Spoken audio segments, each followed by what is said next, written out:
Hello and welcome to the Aquarius Podcast. I'm your host, Randy Reed. This episode of the podcast is sponsored by none other than Aquarium Co-Op.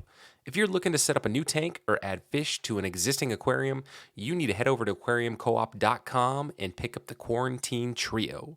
What is the Quarantine Trio you speak of, Randy? Well, it's Icex, Maricin, and Paracleanse. Together, these three meds are the insurance policy you need when you have fish coming from wholesalers, private hobbyists, online sales, and basically wherever you're getting fish that you haven't bred yourself. Icex is going to treat things like velvet, fungal issues, and of course, ick. Paracleanse is for internal tapeworms, gill and skin flukes, and hole in the head. And as a side note, this is one for sure to use when you're bringing in wild caught fish like the ones Corey, Dean, and I brought back from Peru. Lastly, Maricin is going to go after all the pathogenic bacteria that's associated with things like clamp fins, swollen eyes, heavy or rapid breathing, and patchy coloration. Together, these are the meds that Aquarium Co-op uses to ensure our retail customers take home fish in the best possible condition and health. Over the years, this medication combo has treated tens of thousands of fish, and it also gives us the confidence to say that the trio is fish, shrimp, and snail safe. Every Aquarius needs to have the Quarantine Trio on hand, so head over to Aquarium Co-op, that's aquariumcoop.com, and order yours today. Now, on to the interview.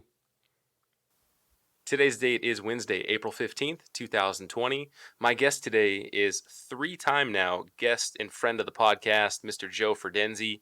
If you want the full bio on Joe, you can go back to episode 7 in the Wayback Podcast Time Machine, and also episode 15, which was very special, and that was recorded in his fish room where Mr. Ferdenzi is right now. So, Joe, welcome back to the podcast. How have you been, sir? I'm good. Randy. It's always a pleasure to talk to you.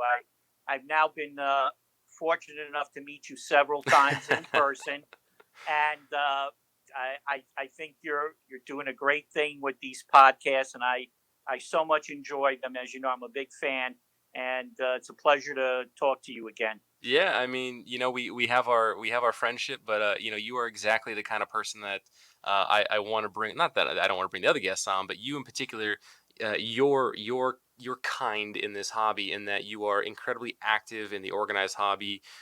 You have a wealth of fish collecting experience, but if people outside of maybe one or two club presentations that were recorded and are very very grainy that you gave to like various clubs around the East Coast, the public really wouldn't know about you unless they know Joe Ferdenzi in your local East Coast club scene. But you're just one of these people that has so much to share, and you've done so Yeah, much, and you're doing so yeah. much in the hobby. Like, you are absolutely somebody that I want to have on the podcast over and over Thank again you. until I just squeeze every bit of information and experience out of you, Joe. And hey, and I will say, so you're the albino bristlenose that you sent me, what was, like 2 years ago now. Those things Yeah, doing very very well, and I actually good. dropped off. I dropped off another batch of fry at Aquarium Co-op, so people can pick those up there. But those albinos are gorgeous and Yeah. producing very very well. Isn't So that amazing? I mean, I never dreamt that that I would ever own a catfish that was as easy to breed as cockroaches. Okay, my God, that uh, was a that was an eye-opening experience, and mine, like yours, are still going strong. And the thing that I love about a fish like that is that every pet shop, every hobbyist can use them. You know, as you know, I don't sell fish, but I donate fish to aquarium societies, people who visit my fish room, and a couple of guys who have local fish stores who are buddies of mine. And when I bring them these albino bushy noses, they're always happy. Yeah, I just started a colony group for breeding of celestial pearl danios, and one of the things I Oh, noticed that I nice. needed, I took one of my bristlenose plecos, a very very small one, maybe like three Hmm. quarters of an inch, so fairly small juvenile, and I put it in that Right. tank. And so basically every one of my tanks, if I'm growing out angelfish or discus, guppies, pretty much every one of my tanks has a bristlenose in it, and they're just such a they're such a fantastic fish, and They are. it's really nice to be able to breed, to enjoy them, to see the life creation, but to and know that they're always going to have a home, right? It's not like this Yeah. fish that you're going to produce 300 of and nobody's ever going to want them, you know? Yeah, that's right. That's right. That's like when I was breeding many, many years ago. Red terrors, Hmm. gorgeous fish, gorgeous fish. Couldn't give them away, Yeah. especially New York City. Randy, you say red terror, 10 to 12-inch fish, and people just run from you like you've got a plague. Okay, so yeah, no, I know. It's nice to be able to breed a fish you like and that is useful to other people and that other people can use, and it's a great combo. And I guess that's kind of like as a segue, that's the story behind my Endler's Livebearers. Um, Yeah, so take it away. yeah, which is so I hope this story is of interest to you and your listeners, and it's quite a story actually. I never thought I'd be telling this story, and you just have to kind of sit back, Randy, and bear with me as I tell this story because uh, it's only years later that I realized what I've come into. And I'll briefly tell you a little bit about the background of these Endler's Livebearers and how I came to possess them and why I think I've got something a little bit unique on my hands. And then, if we have time at the end, I'll tell you how I maintain them so your listeners can get something from that. But the story basically starts in 1975 when Dr. John Endler, he's doing field work. He's in the field. He's an evolutionary biologist or something along those lines who specializes in figuring out why certain fish develop in a certain way or other organisms develop in a certain way. So he's doing field work in northeast Venezuela on the coast. And he's in a place called Laguna de los Patos. And he collects a fish which he thinks looks like a guppy, but he's sufficiently knowledgeable that he thinks maybe it's not a guppy, maybe it's something else. So what does he do? He sends a bunch of specimens alive to a person who was then one of the foremost experts in the world in posiliid fishes, Dr. Don Rosen, who worked at the American Museum of Natural History in New York City. Okay. Thinking that if this is a new species, Dr. Rosen, he's the man who will be able to say whether they are and describe them scientifically. So that's 1975. This shipment from Laguna de los Patos arrives in New York City. Now we fast forward to 1992. 1992, I'm the president of the Greater City Aquarium Society, which was founded in 1922. It's a very established club, and it always attracted a lot of great hobbyists. And I would say either in the 89, 90, something like that, a guy joins our club by the name of Dominic Isla. Now, Dominic was Cuban born, and he was really into live bearers, but wild live bearers. He had no interest in high fin swordtails, red and blue platies, or anything like that. He was strictly interested in wild live bearers. And of course, there's quite a few that come from the island of Cuba. Um, so the first time I met him, he's into these wild live bearers. And I remember at the time he lived in Manhattan. I remember going to his apartment there that he was renting. And he had a small apartment and he had a rack of tanks. Okay. And so over time, we became friendly. He visited my house. And even though there wasn't a huge demand for all these wild live bearers in the club, we became friends, and I appreciated the fact that he was breeding them and he would donate them to the club and everything like that. So in around 1992, he moved from Manhattan to Queens, which is a borough of New York City and is the borough where the Greater City Aquarium Society holds its monthly meetings. And I lived in Queens at the time. And so Dominic says to me, Joe, I just, moved into this apartment building in Sunnyside, which is a neighborhood in Queens. And, in exchange for me doing work in the building like a superintendent, the real superintendent of the building is allowing me to use the basement for my fish room. That's awesome. Yeah. And so he says, so why don't you come over and visit one time? Now you have to understand, Dominic was a very kind of eccentric guy. He had a lot of different jobs, but nothing that I would call a steady profession of any sort, right?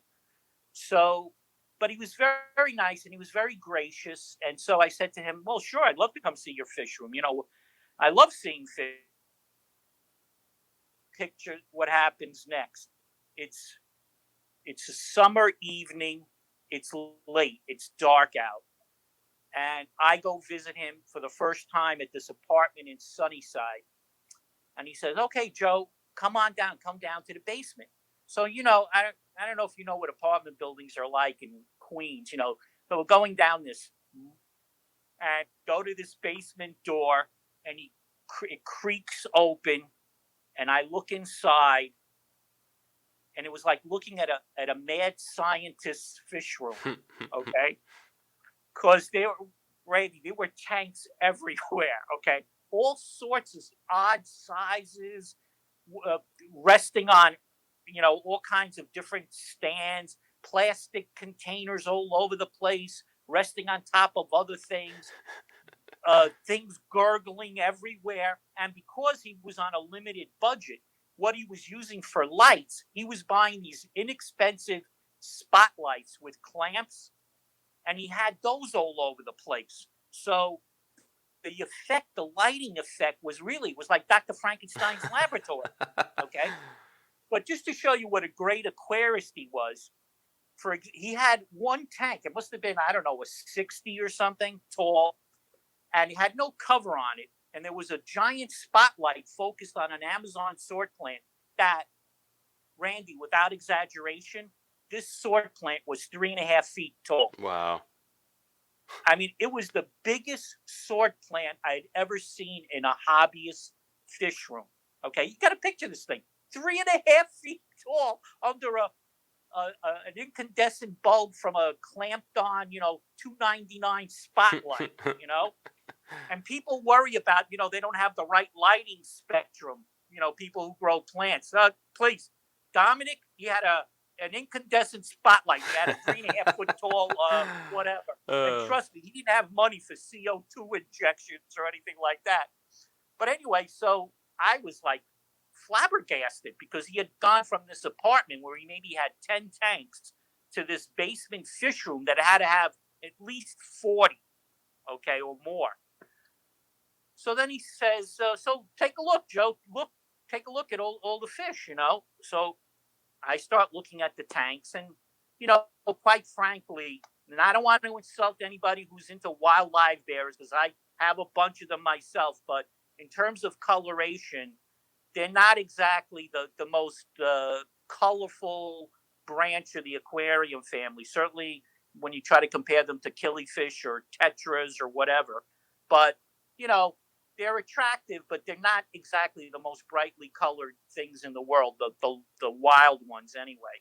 So I start looking in the tanks, and I look at one tank, and there's a small silverfish with one black dot. And I look at the next tank, there's another silverfish with 2 black dots, and on and on and on, until I get to this tank, and I see what at first looks like wild guppies, right? But as I look at it, I'm saying to myself, those look like wild guppies, but every male is identical. Now, I've seen a lot of wild guppies in my day, and the thing is, the males, they're not all exactly the same. These fish, the males, I'm telling you, at first blush, each male looked identical to the other. And they were very pretty. I mean, they had this emerald green spot and this black spot and a little red. So I said to Dominic, I said, Dominic, what kind of guppies are these? I should never have said that because he said, those are not guppies. Oops. Oops. Sorry. Oops. What are they, Dominic? He said, those are Endler's Livebearer. First time I had ever heard that word or that description of a fish. Endler's Livebearer. Really, Dominic? What's the story with these? And he said, well, I got them from Klaus Kalman. Now, Klaus Kalman is Dr. Klaus Kalman, who was another biologist who worked at the New York Aquarium. Okay, and Dr. Kalman was very well known, going way back to the '60s. Very well known for his work with platyfish, which includes, the Xiphophorus genera, including swordtails. And apparently, he and Dominic had become friends because of Dominic's interest in wild livebearers. And Dr. Kalman had, a laboratory at the New York Aquarium where he experimented with the genetics and other things involving platyfish, which include the swordtails. So so he said that's where he got them from Dr. Kalman. Now, Dr. Kalman, by the way, just for point of information, there's a swordtail named after him, Xiphophorus kalmani, which I have.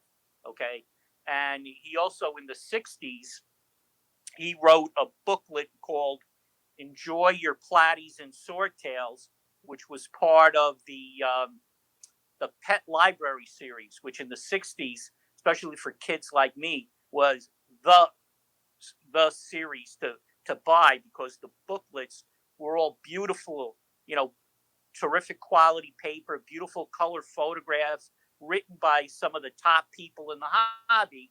And they got Dr. Kalman to write the one on platies and swordtails, in fact.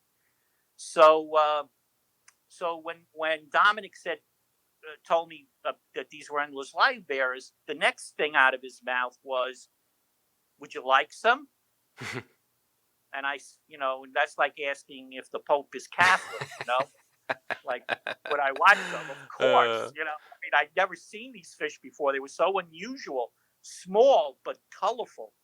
So, so that's when I first got my Endler's Livebearers, was in 1992. I remember it because it was that year, because that was the year Greater City was celebrating its 70th anniversary. So we had a big show that year at the Queens Botanical Garden, and Dr. Kalman came to the show. And in fact, I have a photograph in my personal, archive. I have a photograph of Dominic standing next to Dr. Kalman,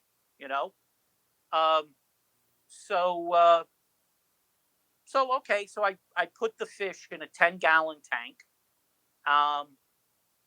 and thought nothing of it.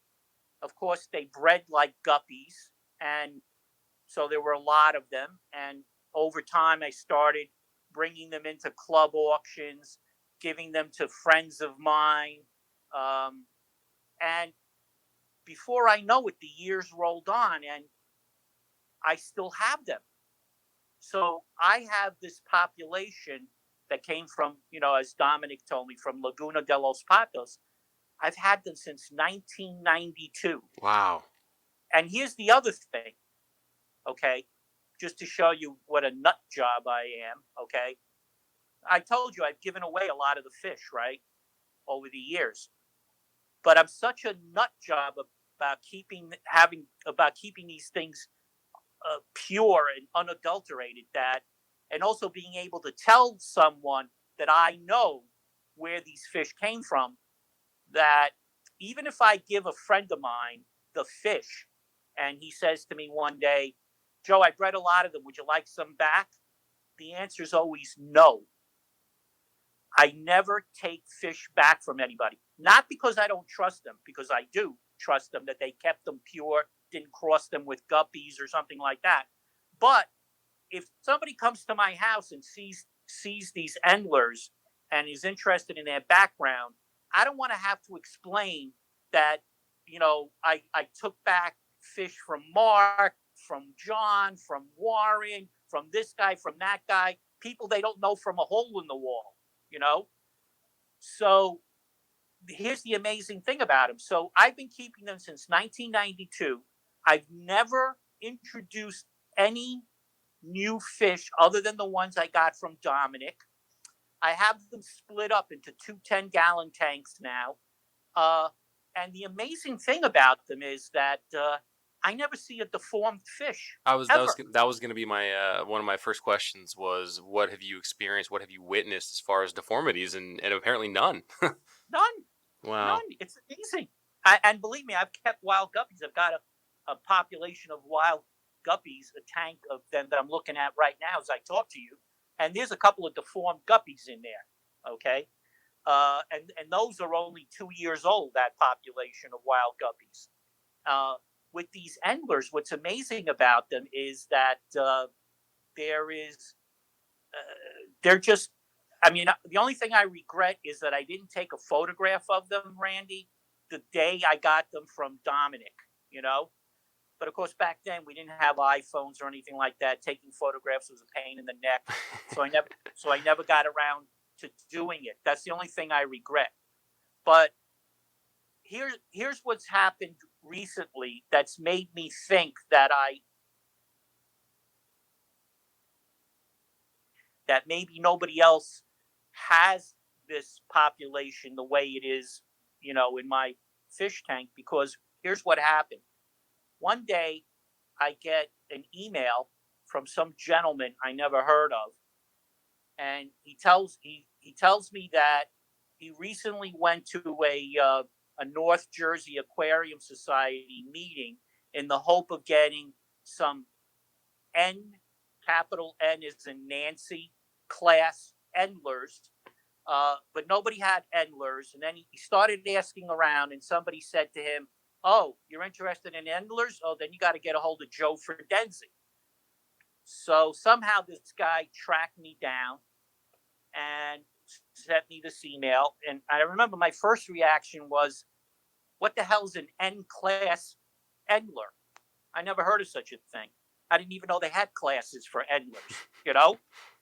So I said to him, "I don't know what you mean by an N class Endler, but here's the story behind my Endlers, you know?"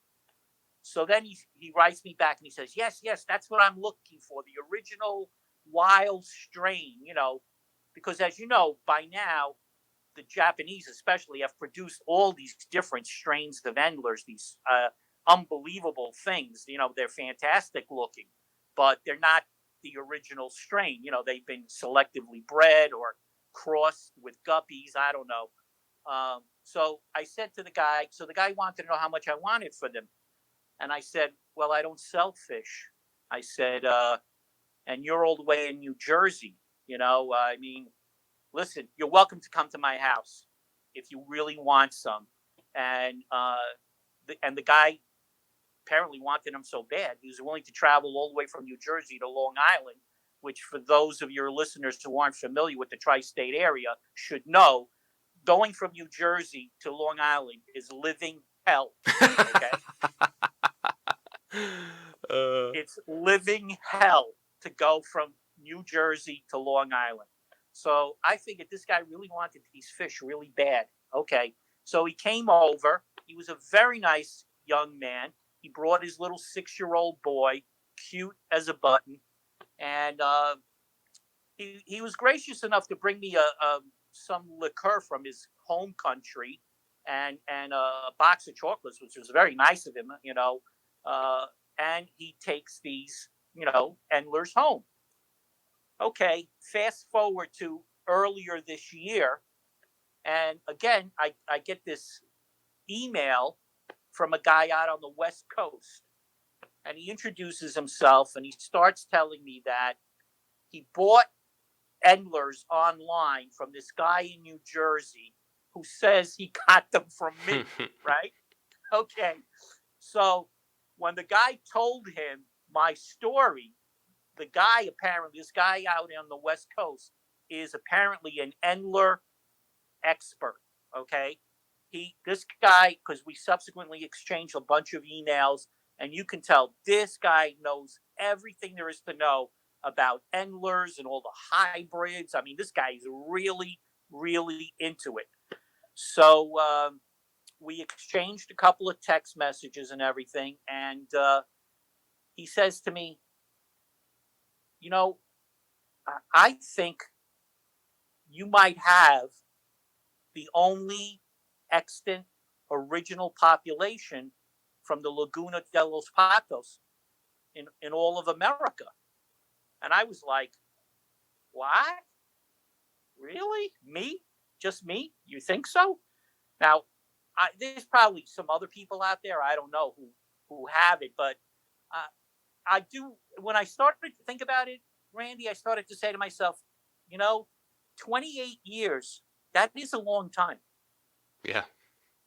to have I fish. did the math a couple times in my head. I'm like, all right, 2020 right now, 1992. Yeah, that's 28 years. That is insane, Joe. I don't know if anybody else, like, who else can lay a claim to any fish from starting with one population and keeping it alive and going 28 years. Who knows how many countless generations that is? I mean, we could probably guess, right? We could probably say what? Yeah. 24 times a year they're going to kick out offspring, maybe Yeah, more I than don't that. know. 36. I mean, that's insane. That is something, and I never really thought about it until these guys who contacted me by email started to make a big deal about it, right? So then what I decided to do was I said, you know what? Maybe they're right. Maybe I do have something special on my hands. And you know what I decided to do, Randy? I decided to find Professor Endler. So I I like went on this. the internet and I started searching for him. So just to recap real quick. So you're talking about finding Dr. Endler, but the original strain, to make sure I have the story right, were collected by Dr. Endler from Laguna or Lago de Pato, right? Laguna de los Patos. So like Duck Lake, Laguna right? de los Patos. I think that's Duck Yeah. Lake. So Duck Lake, he then sends him to his buddy Yes. Klaus or Klausman. No, Don Rosen. Rosen. Okay. And then Rosen. Well, this is where I'm going to fill in the gap. Okay. Between Dr. Rosen and Dr. Coleman, and I was able to fill in the gap by finding Dr. Endler, who's still alive today, right? Yes. Okay. Yes. The missing piece of the puzzle about how they went from Don Rosen to Dr. Coleman and a couple of other things. So I just decided, let me reach out. Let me see if I can find him. Okay. And thanks to the beauty of the internet, I found him. He's teaching in Australia. He's at a university in Australia, of all places. Okay. So I said, okay, what have I got to lose? I'll contact him. I'm sure he's never heard of me. I'm not a famous doctor or biologist or anybody. I'm not well known at all, but we'll see. What's the worst that can happen? So I wrote to him. I sent him an email, and I told him the story behind my Endlers. And I asked him a few questions in this email. And let me tell you something. What a gracious guy he is. Very, very gracious person. He answered every one of my questions. Then he also sent me a program he had put together on Endler's Livebearer, and he shared that with me. And he kept answering my questions. And then I said to him, listen, would you mind if I have some photographs of my Endlers, would you take a look at them and tell me what you think? So I had my good buddy, Dr. Richard Pierce, who you've had on your podcast. Yeah, he was awesome. Yeah, Rich is a great guy. And on top of everything else, he's a terrific photographer because I suck. Okay. So I didn't want to send my putrid photos to a world-renowned person like Dr. Endler. So I arranged at one of the NECs to have Rich Pierce take photos of my Endlers. So once I had those, I was able to send them to Dr. Endler, and he said to me, "Yeah, those look like the fish I collected." You Wow. know, and you know, and I did tell him, by the way, because I don't I not that he like I said, he was the most gracious person in the world. Imagine he's this big time professor, and he's answering questions from a nobody like me, right? And email after email, he's answering all my questions. And I told him, I said, "Listen, Professor Engler, I just want you to know I don't sell fish, so I'm not doing this so that I can get like your stamp of approval, so I can up the price, okay, on my Endlers. I just want to know if you think these fish still look like the ones you collect in Laguna de los Patos."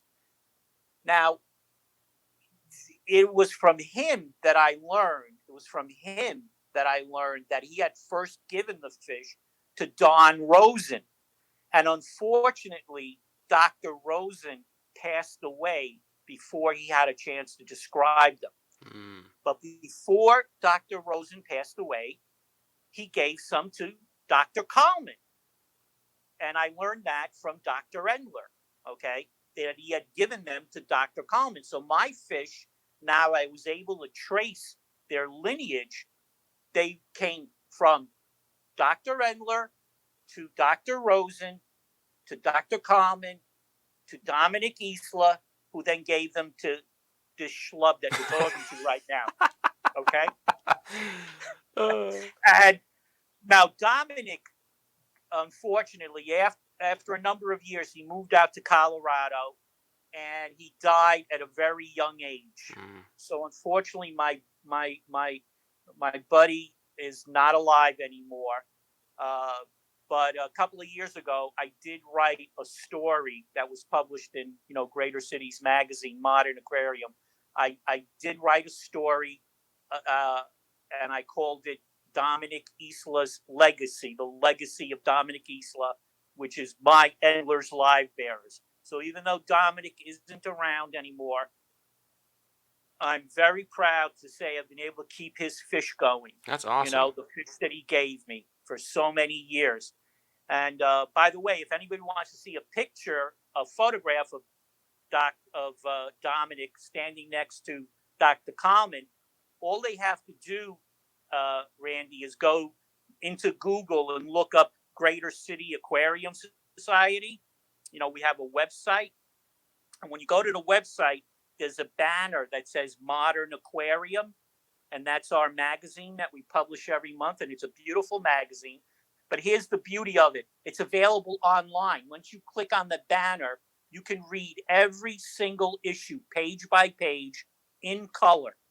And if you want to see the photograph or read the story about Dominic, it's in the October 2012 issue of Modern Aquarium. So October 2012, so I'm and you'll see a here. picture.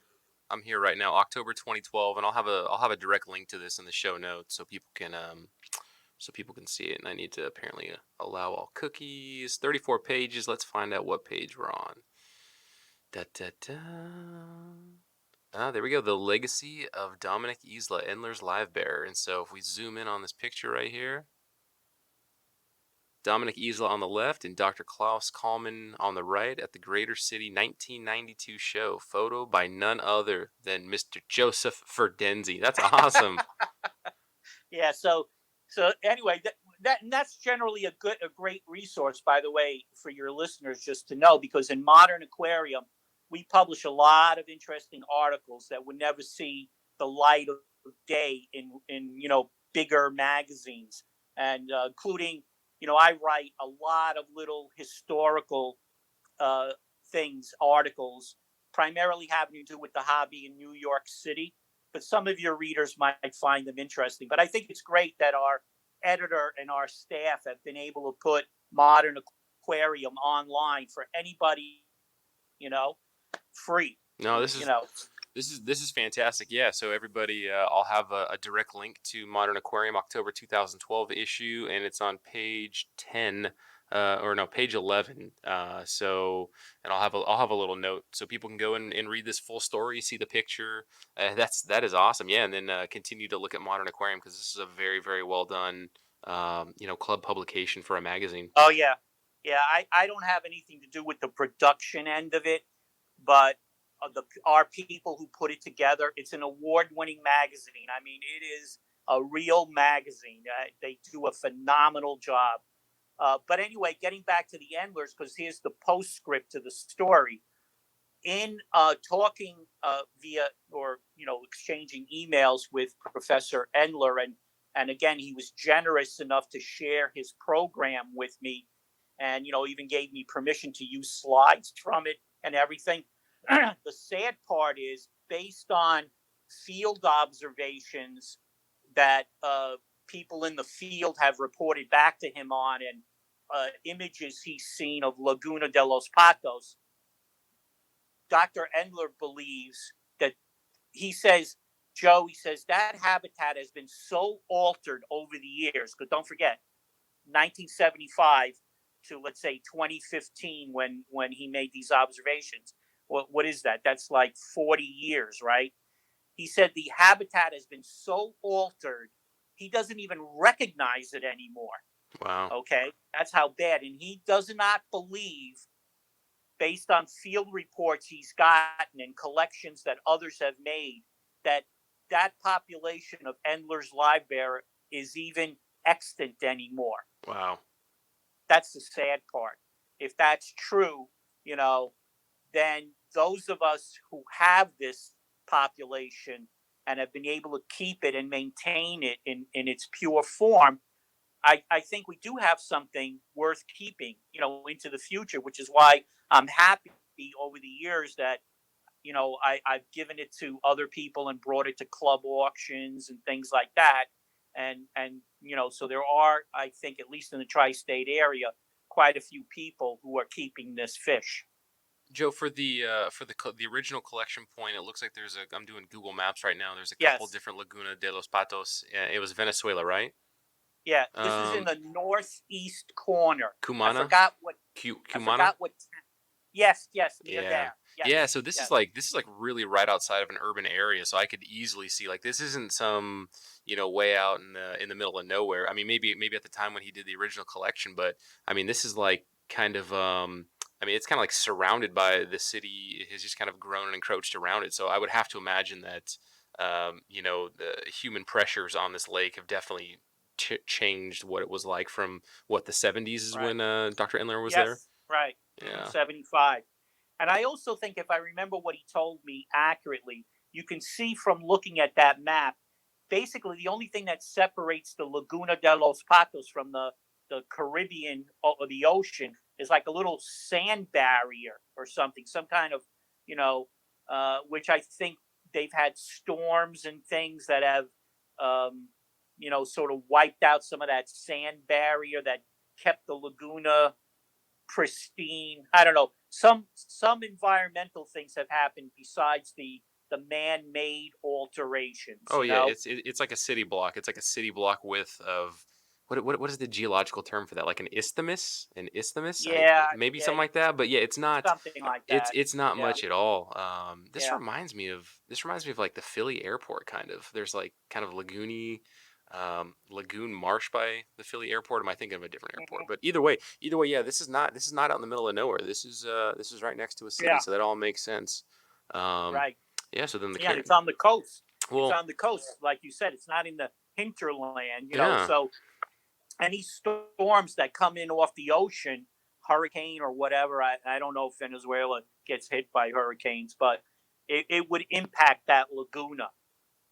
Well, if I mean, I would be more than happy, and I hope you know this. I would be more than happy to pay shipping, freight, whatever it is, your time, packaging efforts. If you want to send me out some, I'll start breeding some up in the fish room and just letting them, All right. letting Dominic's legacy just continue to go. And I don't sell fish, so I'll just take. Yes. Well, when we start meeting again, and maybe there's some Yes. creative ways I can get them to club members because this is like a Good. quasi cares Okay. fish, and I'm um all for that.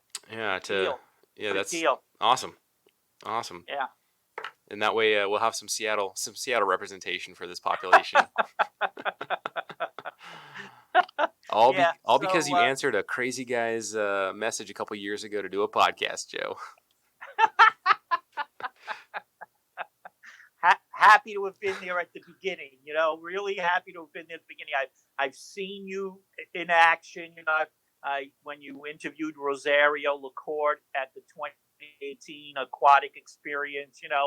And you're a very gracious person, and people warm up to you. And I'm always happy to be on your show or recommend people to you, because I know they'll have a good time talking to you. I appreciate it. I appreciate it, Joe. Has this population, so in 28 years, has there ever been a close call? Was there like the great big Long Island storm of, Uh, '03 that, because, I mean, you guys get pounded by polar yeah, vortexes, and I mean, there's just I stuff know, that I know, I happens. know.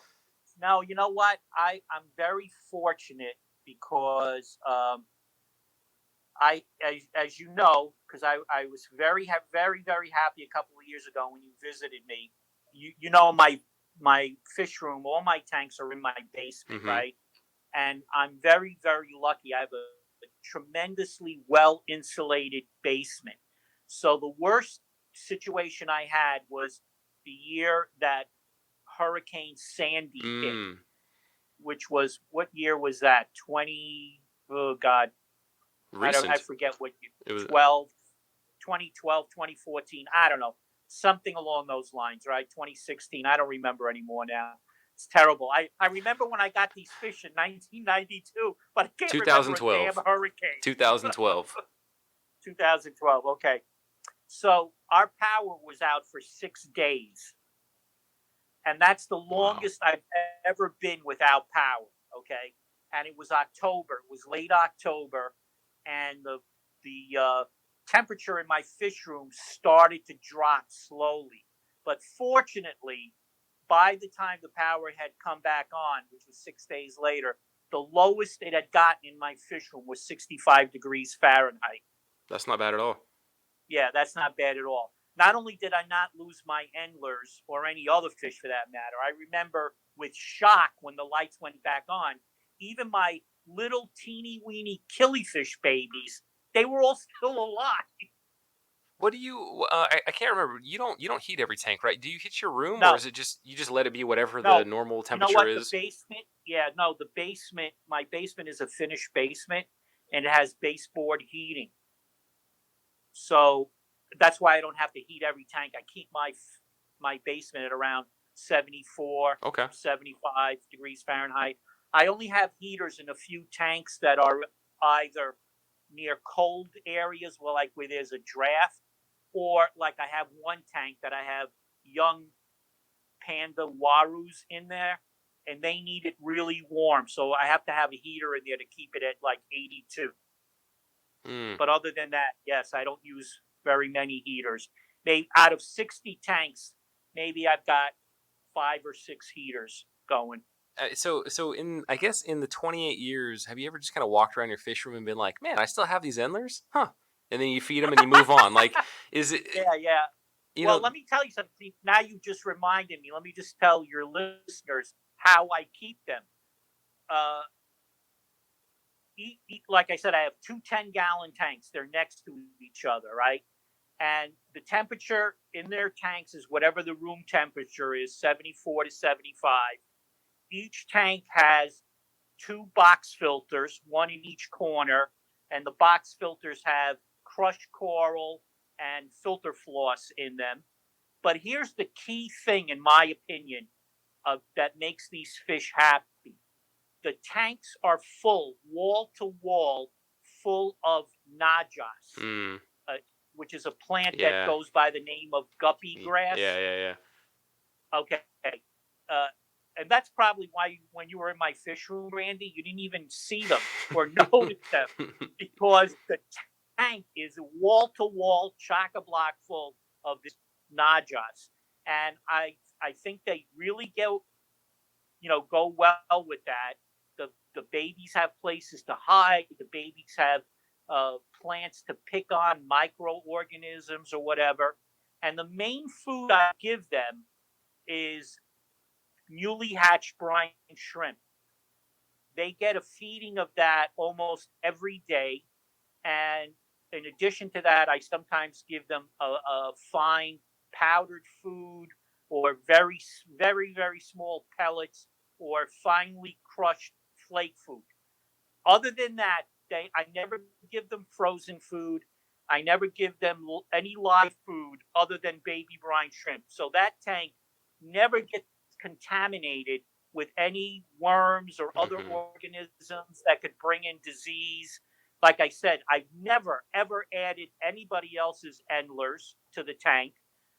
I've never had any disease break out in the tank. I've never had ick. I've never had any problem with these fish, whatever. I mean, they're amazing. It's an amazing little fish.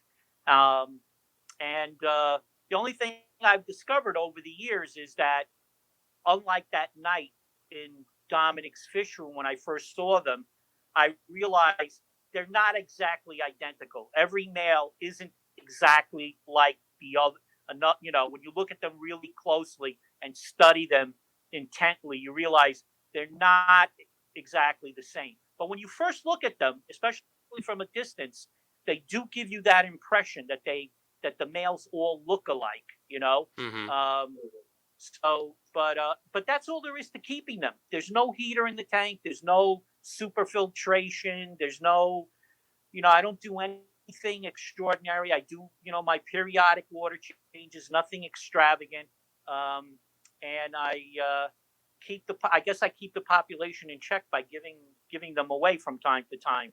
Some of them, Yeah, there's I've had a couple tanks. One of my first 20 longs where I had a group of guppies and cherry shrimp. I got a piece of guppy grass. Where did I get it from? I think maybe at one of the club auctions. But this Mm-hmm. guppy grass, I mean, it just loved this 20 long, and it just took over. And so every 2 months, I'd have to go in there and do a massive cull of the guppy grass itself. And I Yeah, mean, but to yeah, be truthful though, like that, just letting an entire 20 long just get taken over by guppy grass was not the best for like the viewability for me to view yes, cherry shrimp, for yes, me to right. view the guppies. But as far as like just being such an amazing organic natural filtration for that tank and being so much cover for the guppies, like it's phenomenal. So I think I've given it to a couple different people. I've given like massive bags of guppy grass to people. I think a couple of them, for some, and this is one of those funny things where like for me it grew like a weed, but for a couple people they just weren't able to have it propagate for some reason. I think Corey, Mm-hmm. he's got. I want to say what he has in his totes right now in his YouTube videos. I want to say that's from me. So I'll probably have to get it. Uh-huh. I'll probably have to get a couple pieces back. But if you could throw in a couple pieces of your guppy grass too, so that way I can restart growing that Gee, again. I, Because I I don't know. I don't know if I can do that, Randy. Oh, is that? I only have about 17 tons of them. Well, that's what I was telling people. Like, oh, you want guppy grass? I will give you a 5 gallon Home Depot bucket of guppy grass. Oh, you killed it? Yeah, No problem. yeah, I'll have more in a month. Don't yeah, worry. yeah. Because Like, I I got you. have it not. I have it not only in their tank, of course. I've got it in some other tanks, including like you were saying in what you were talking about. I've got a 40-gallon breeder that has a colony of wild green swordtails, and yeah, I have to go in there periodically and rip out handfuls of this stuff, or there won't be any room for the Yeah, swordtails. yeah. They'll naturally what they would probably do is just naturally like decrease that length of the sword just so they can navigate through the guppy grass. Like it would have that adverse effect on your swordtail breeding. Maybe that would be a bad thing because these green swordtails are humongous and they have gigantic swords, and it'd be a shame if that happened. But it is great for hiding the babies, though. I mean, if I didn't have that guppy grass in with these swordtails, I don't know if I would have quite as many babies survive. But yeah, no, guppy grass and endlers, that's a winning combination in my opinion. Ah, 20, Definitely. 28 years, proof is in the pudding, right? Yeah, no. Like I said, sometimes you know how this is, Randy. In life, you sometimes take things for granted, and then something happens that makes you realize, no, no, no. What you have is, special, and you should appreciate it. And it's funny. It took these people, that these strangers from one, one from New Jersey and one from California, to make me realize, oh my God, and then uh, corresponding with Dr. Endler, that was fantastic. Mm. That was just something I had never even conceived of doing, and then to be met with such a warm reception by a guy who's an obvious first class gentleman was very, very rewarding. Yeah, no, that's awesome. And I think actually I'm remembering. I want to say when I came to visit you, I think that guy from New Jersey with his kid, because I remember you telling me that you recently had that guest, right? I think he didn't he go into your fish Yes, room like maybe a week or two yes, before it I was. showed up. It was That's incredible. very Yeah, good. because It was around the same I time. remember you It shared was that with around the me. same Yeah, time. Yes, yeah, yeah, yeah. So absolutely. yeah. And and look, he's selling the fish online, which God bless him. Mm-hmm. Because I have no problems with people selling fish. I mean, just because I don't doesn't mean anything. I'm all for it. Whatever floats your boat, do it. That's why when I was listening to your talk the other day, the one that you had with Dr. Ted Coletti, who, as you know, is a good friend of mine, and he was talking about hybrids and things like that, and that how some people hate them and whatever. Now, I personally don't have hybrids, but I agree with Ted. I don't have any problems with people who like to produce hybrids. If that's their thing, and they like doing it, they should do it. I mean, this hobby has room for everybody.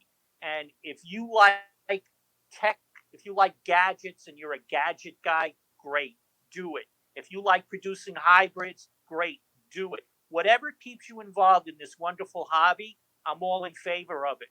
Yeah, you can. I mean, you can specialize, you can generalize. I mean, you can do so many things in this hobby. Yeah. It is really mind-boggling just, Yes, it has where you so can many.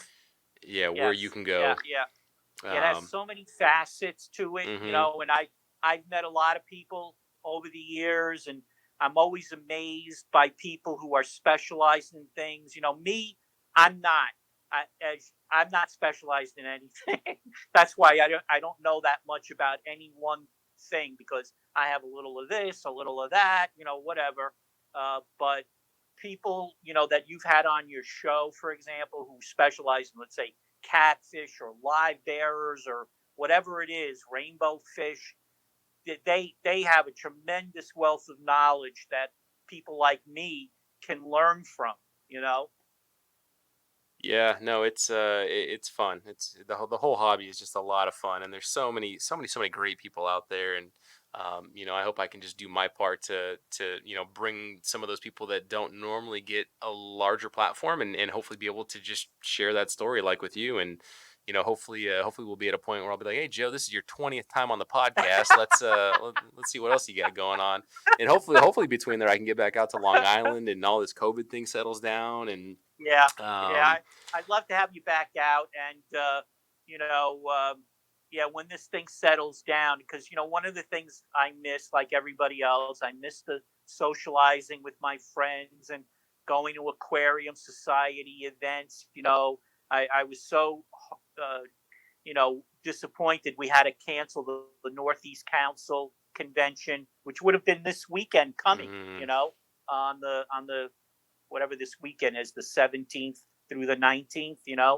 And but I just hope everybody stays well and safe. And like you said, when this is over, we're all going to get back to having fun with other people. And in the meantime, listening to your podcast, it's a real lifeline, because when I listen, like when I listen to you interviewing my friends like Richard Pierce or Ted Coletti, you know, it's really great. I love listening to these programs, and then listening to new people I've never met, that you've had on your show, and it's almost like I had them in my fish room, and I was talking to them, except it's you well, today.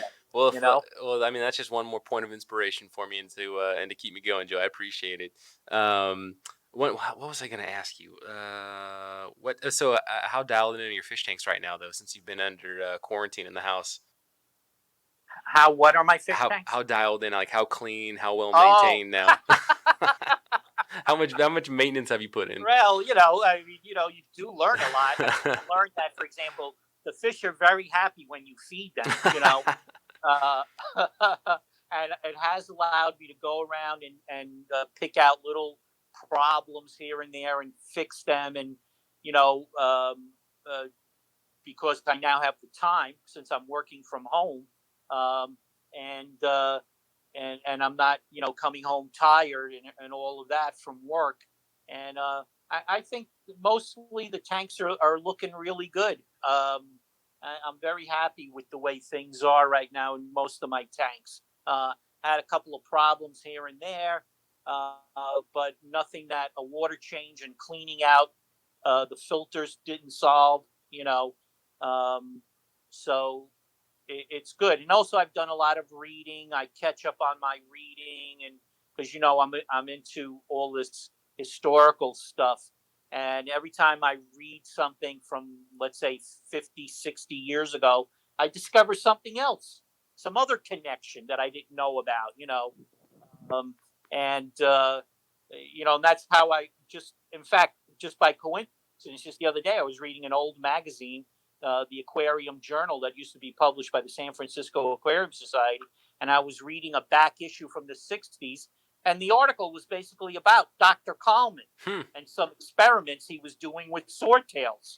And I go, wow, look at that. How do you pick from your collection of all your old magazines and publications? Like, where do you? Because what you've got like 6 bookcases that are all packed with these old publications. Like, Yeah, how do you even begin? Like, like, do you just randomly close your eyes, spin around, and like wave your finger around, and then just kind of land on something? just Or about.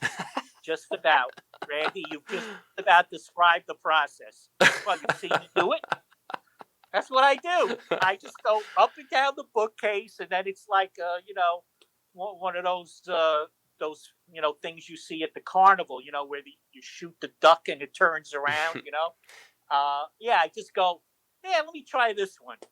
Have you read anything recently from, I don't know, a couple decades ago, 3, 4, 5 decades ago, where it's like, man, I can't believe they thought that, or I can't believe that was a prevalent kind of idea or method. Anything like that that really caught your eye? Like, geez, that's crazy.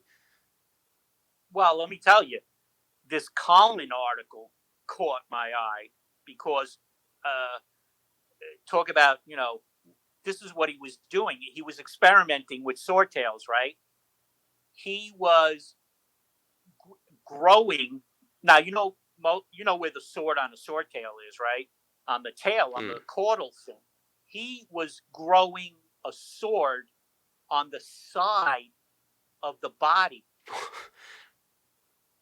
Okay. Did he just get like he had one mutation and then just ran with it? No, he was like a transplant. Like he was transplanting these swords to see what would happen if they were on the side of the fish as opposed to on the caudal fin. What? And there's a photograph, and it's like, oh my God, this is like a Frankenstein fish. Oh my God, But he was doing important, I guess, genetic research and other things, and he wanted to see what would happen with this transplanted sword. But I'm reading, when I saw that, I said, "Boy, I never knew that." That he had done these kinds of experiments back in the '60s when and yeah. But when I do read these magazines, yeah, there are occasions when I say, "Oh wow, look at this," or "Oh, they were selling this fish back then," or "Oh, look at this ad for this company. Oh, they were making this hilarious product," or whatever. What was what was the one product where it was like you plug it in like underwater? Like there was some crazy thing that you have where it's just like so asinine. There's like metal wires exposed and you plug them into an outlet and isn't was it like a heater or a filter? Oh There was God, something crazy like that where it just seemed yeah. like so dangerous. Yeah, I can't right now off the top of my head, Randy. All I right, can't think maybe of I it, made it up. but I don't know.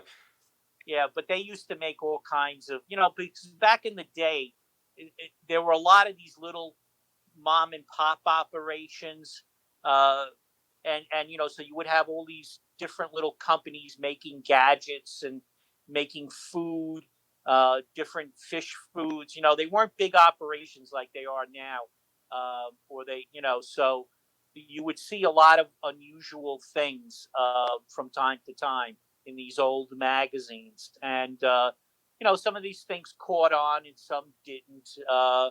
But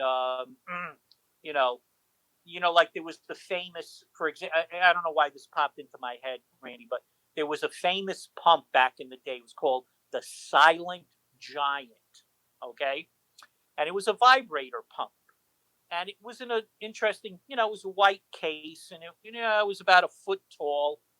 The Silent Giant. And its claim to fame was that it didn't make a loud vibrating noise. Well, one day I decided that it wasn't working right, so I was going to repair it. Now, I was used to repairing vibrator pumps. They're not that complicated. I never worked on a Silent Giant. Okay, so I opened it up. I wish I had never opened it up, Randy, because all of a sudden, a whole bunch of gravel falls out. Oh, jeez. Gravel? What the hell? And then I look in and I see a tin can. Okay, what this guy had done, whoever came up with this Silent Giant, is they had put all the diagrams and everything inside a tin can and then surrounded it with gravel, Oh, regular jeez. number 3 quartz gravel, not some high tech lunar, uh, you know, fit material or anything. And apparently the idea was, and it worked. So I give the guy credit, whoever it was. This gravel surrounding the tin can kept the vibration down. You see? Yeah, yeah. But if you didn't know what you were doing, and which included me, it was not a good idea to try to fix these things on your own, because you had to know how to take this tin can out, and then you had to pack the gravel back in. But can you imagine? And this thing is still among us old timers. It is still a revered air pump, the Silent Giant. I mean, I have a few in my fish room on exhibit. I don't use them anymore, of course, but here it was. Some guy came up with the idea of putting it in a tin can, regular tin can, like your peaches and your pears and your fruit cocktail comes in, and then surrounding it with regular number 3 gravel. Amazing, you know, Oh really. goodness. I wonder if since you're talking about kind of like fads and phases and just kind of seeing what was commonplace throughout these magazines in a different time in a time period. I wonder if Mm-hmm. like the black soldier fly larva, right? Like I know that there's a lot of Yes. sustainability there. They do point to some nutritional benefits. I wonder if that's going to have staying power. It's very popular right now. They're making it in Yeah. flake. They're Yeah. making it in granule form. There's Right. a lot of Right. companies are including this in their fish foods. I wonder if this is something that will stay, or if in 10 years we'd look back in a magazine from today and be like, oh man, remember when they're putting black soldier fly larvae in food? I feed it in my fish room, so I'm No, not I'm no, not you're right. knocking it. That's a good observation. From what I've seen, for example, in the granular food was very popular. I mean, if you bought most fish food that you bought, and what was inside was little granular fish food. Then I don't know exactly when this happened, but sometime in the mid '60s or so, and especially with the advent of Tetramin from Germany, all of a sudden, flake food was all the rage. Everybody was getting on the flake food bandwagon. Okay, and granular food, forget it. No, it hardly existed. And now it's come back to the point where many new manufacturers and other fish food companies, they're back to making a lot of pelleted food or granular food. I mean, yes, we still have flake food, but pelleted food has become very popular once again. Yeah, You so know. it's funny you bring that up because for Aquarium Co-op, we're kind of actually shifting it back the other direction. So what we've really found is we've fallen in love with, and yeah, I don't need to plug it in this particular podcast episode. That's all right. We've really fallen in love with another flake food, a krill flake food, and it's like the number one staple in my fish room. It's like the number one staple in Corey's fish Uh huh. room. And so just seeing our orders, seeing our volumes of what we're moving, like this flake food it's I think it's kind of giving a little bit more resurgence, and it's definitely a premium offering because the krill's the number one ingredient in it. Right. But yeah, we're turning a lot of Yeah. people back on. It's not just a Tetra flake is like $3 for a giant jug on Amazon or something incredibly inexpensive, where this is more of a premium Right. offering in showing people that you don't have to go to the pellet, which pellets have been so dominant this past, I don't know, Right. 10 20 years, whatever it is. But now we're kind of shifting. We're seeing it shift in our customer Right. ordering, that this krill product, this Yeah. krill Yeah. flake, is Well, just super popular. sure. I should send you some. Well, except for very large fish like large cichlids and bottom feeders like catfish, I think flake food has a lot of advantages. And I was describing this one day to a gentleman who has a big food distribution operation, and he was at the Northeast Council convention, and he sells very fine quality food, but it's mostly pellets. And I was saying to him, look, I said, the reason a guy like me likes to have flake food is because I have a lot of different kinds of fish. And with flake food, what's nice about it is you can change the size Yeah. by grinding it between your fingers. If I want to give my Neolamprologus brochardi bigger flakes, okay, I just pour it out the way it's made. But if I want to give my Endler's guppies some of that flake food, well, I can, but I crush it between my fingers. So when it goes into the tank, it's very fine. And he said to me, that's a good point. That's a good point. I think we're going to have to look into making flake food. Yeah, I'm gonna send you So some. I'm gonna send you some of the stuff that I like, Joe. really, Yeah, okay, thank yeah. you, thank you. I'll have Yeah, to. I use a lot of different kinds of foods, because I have a lot of different kinds of fish. But You're gonna love yeah, it. You're gonna be mad at me because now your fish only want what? to eat that. It's that good. Nah, nah, nah. I no, my fish. Believe me, they're not going to get spoiled because I won't let them. That's one of my rules of with my fish keeping. By the way, it's like you got to eat my food and you got to like my water. And if you don't like my food and you don't like my water, you're going to have to find a home elsewhere. Now, Okay? to be fair, you say that, but you've also fed those Endlers baby brine shrimp for like 28 years, so or 20. Oh Yeah, yeah. what do we say? Yes. 28 Yes. years? Yeah, Yes. that's a spoiled fish. Yeah. Well, don't forget, I have to. Because I'm a Yeah, killifish guy, yeah, I have to hatch out baby brine shrimp all the time because that's one of my key uh, ingredients in breeding killifish, and I've got to have baby brine shrimp. And so, as long as I'm hatching it out for the killifish, I might as well give it to them yeah, because they are small fish, and the babies that are hiding in the najas, by putting live brine shrimp in there, they can hunt it down at their own pace and find it hiding in the nooks and crannies of the najas. So I think that's I got that from killifish breeding. When you breed killifish in a natural setup with a lot of plants, you're going to get fried, but it helps if you put baby brine shrimp in there.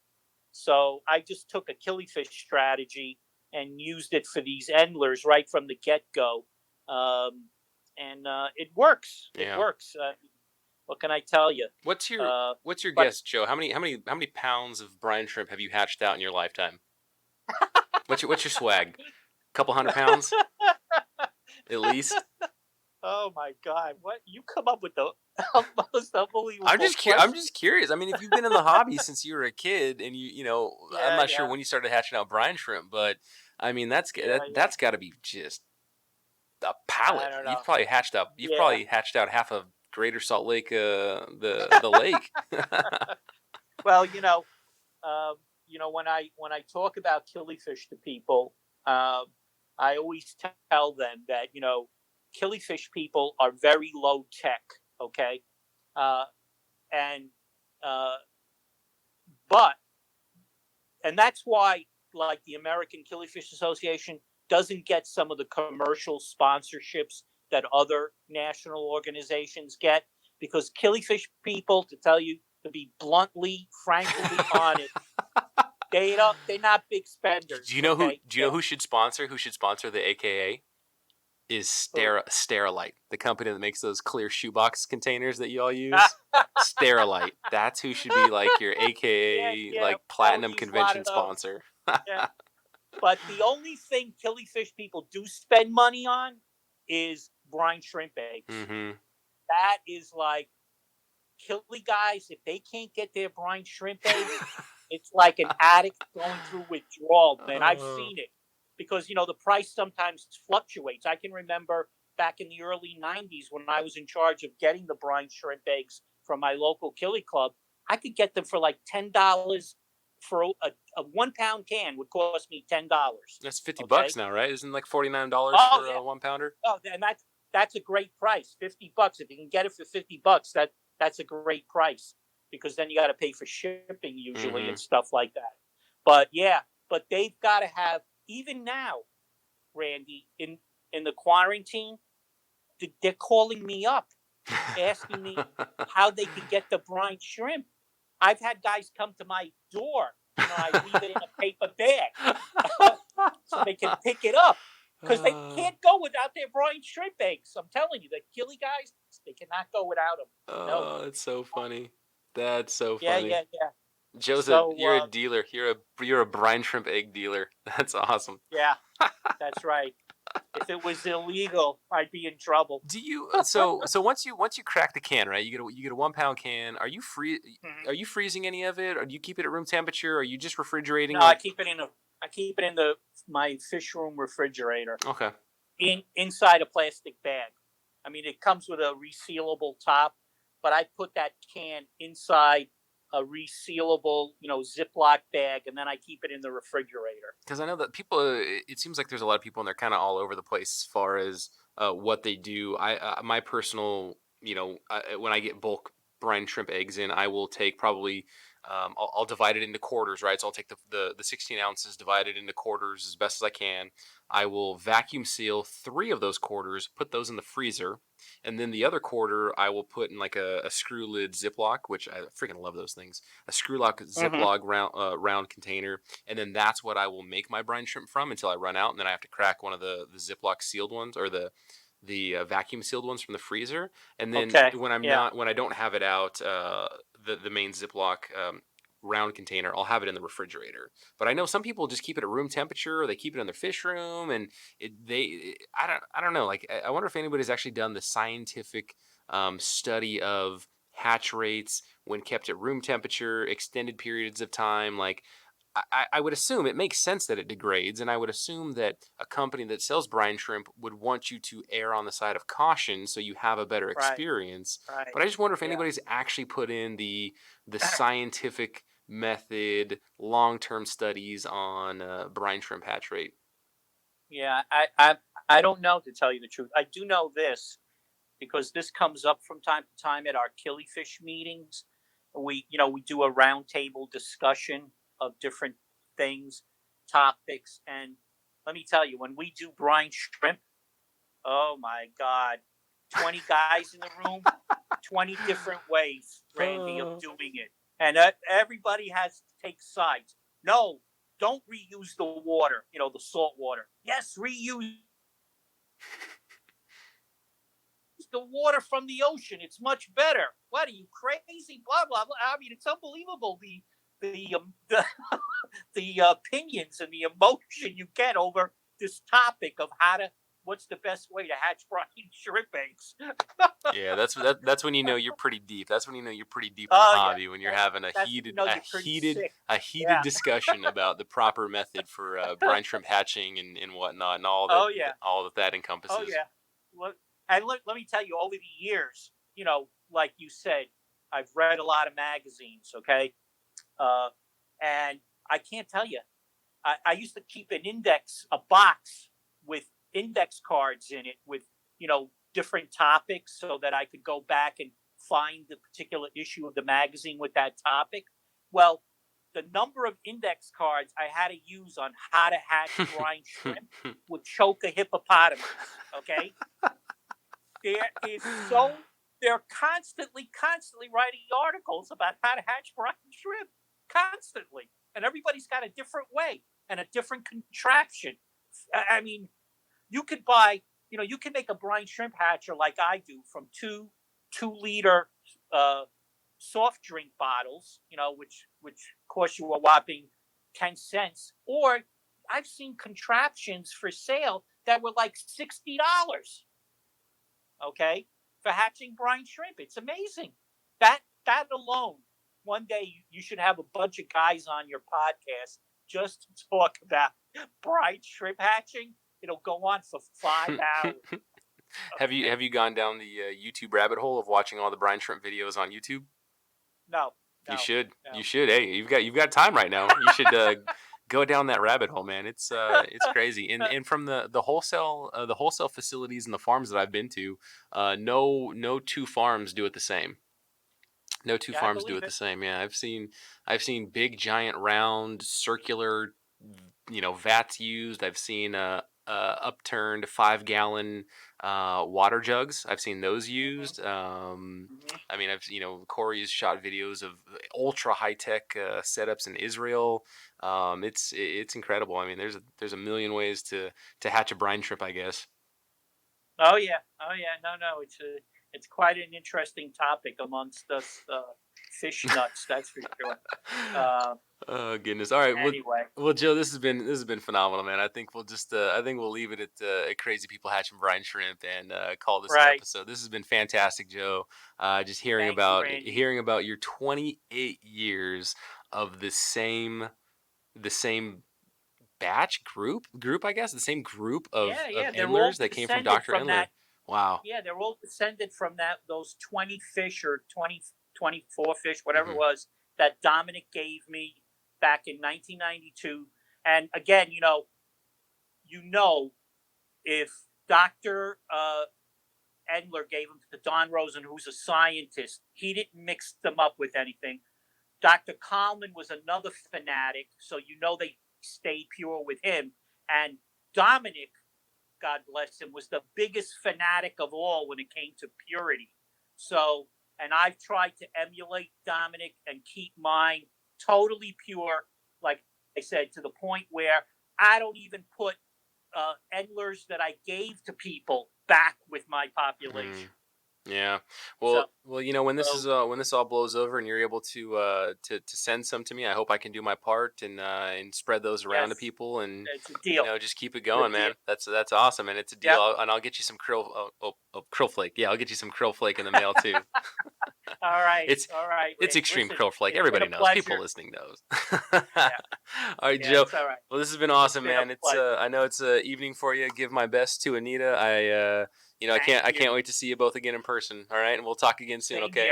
All right, Joe. Take care, sir. Thank you. Take care. Bye-bye.